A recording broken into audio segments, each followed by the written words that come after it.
I will show you exactly how to delete your Facebook page.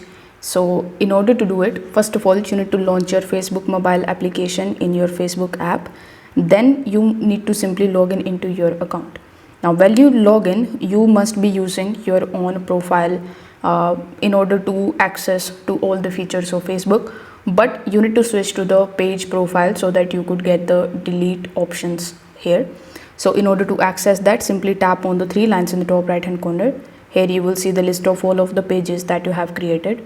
You need to tap on that particular page and you need to switch to that particular page's profile which you want to delete.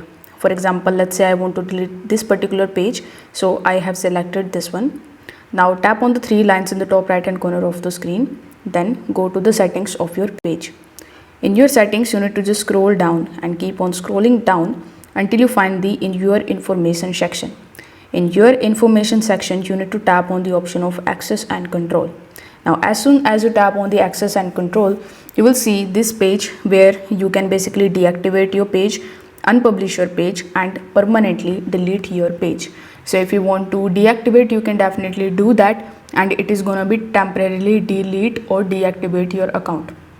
But I'm assuming that you are certain to delete your account, so you need to simply tap on the option of delete page, then tap on the option of continue in the bottom.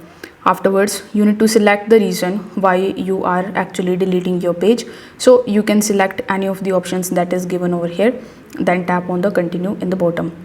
Over here, before deleting, you can save your posts to your archive and you can even download your information. So if you want to do that, you need to tap on the respective options and press continue in the bottom. Afterwards, you need to provide your Facebook password. So this password should be your account's password on which you have created this particular page. So you need to provide the password and your page will now be hidden from the public and it will automatically delete after 30 days unless you cancel the process.